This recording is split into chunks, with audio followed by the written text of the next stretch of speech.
दक्षिण कश्मीर के पुलवामा के डायर इलाके में गुरुवार को संदिग्ध आतंकवादियों ने गैर स्थानीय को गोली मार दी और घायल कर दिया है। बताया गया है कि उग्रवादियों ने उस व्यक्ति पर गोली चलाई और उसे तुरंत इलाज के लिए नजदीकी अस्पताल ले जाया गया। घायल व्यक्ति की पहचान पाटनकोट निवासी बनारसी डार निवासी सोनू शर्मा पुत्र के रूप में हुई है। आपको बता दें कि जब तक ये खबर लिखी गई है, घायल की स्थिति का पता नहीं चल पाया है। हमले के तुरंत बाद सुरक्षा बलों के द्वारा हमलावर को पकड़ने के लिए पूरे इलाके में घेराबंदी शुरू कर दी गई थी। 2 वर्षों के अंतराल के बाद इस बार 30 जून से 11 अगस्त तक वार्षिक बाबा अमरनाथ की यात्रा शुरू होने जा रही है। इससे अमरनाथ यात्रा पर जाने वाले श्रद्धालु काफी उत्साहित हैं। 43 दिनों की इस यात्रा के लिए 11 अप्रैल से देश भर में विभिन्न बैंकों की 446 शाखाओं में श्रद्धालुओं का पंजीकरण शुरू हो जाएगा।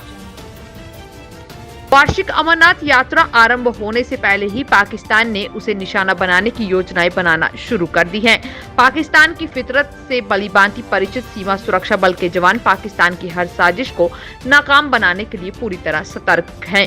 इसी के चलते आपको बता दें कि आतंकवाद की शय के लिए पाकिस्तान की ओर से सीमा की ओर से भेजे गए हथियार, गोला बारूद की बड़ी खेप को वीरवार को सीमा सुरक्षा बल के जवानों ने बड़ी वारदात को साजिश को नाकाम कर दिया है।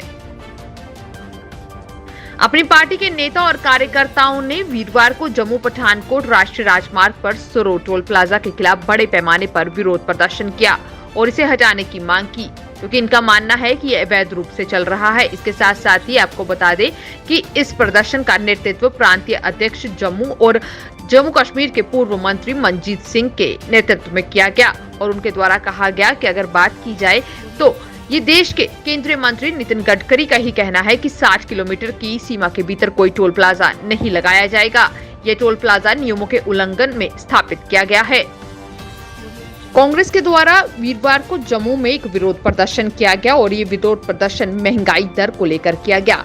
इस दौरान केंद्र की मोदी सरकार और उपराज्यपाल प्रशासन के खिलाफ नारेबाजी की गई और कहा गया कि महंगाई दर को बढ़ाकर आम आदमी की कमर को तोड़ा जा रहा है।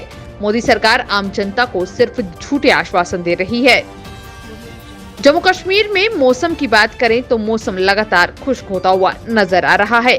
अधिकांश स्थानों में रात के तापमान में वृद्धि हुई है। मौसम विभाग की तरफ से बताया गया है कि श्रीनगर में न्यूनतम तापमान 9.3 डिग्री सेल्सियस दर्ज किया गया, जो कि पिछली रात 8.4 डिग्री सेल्सियस था। इसके साथ साथ ही बात की जाए तो तापमान में लगातार जो है वृद्धि देखी जा रही है, जिसकी वजह से अगर बात करें तो आने वाले दिनों में लू चलने की संभावना जताई जा रही है।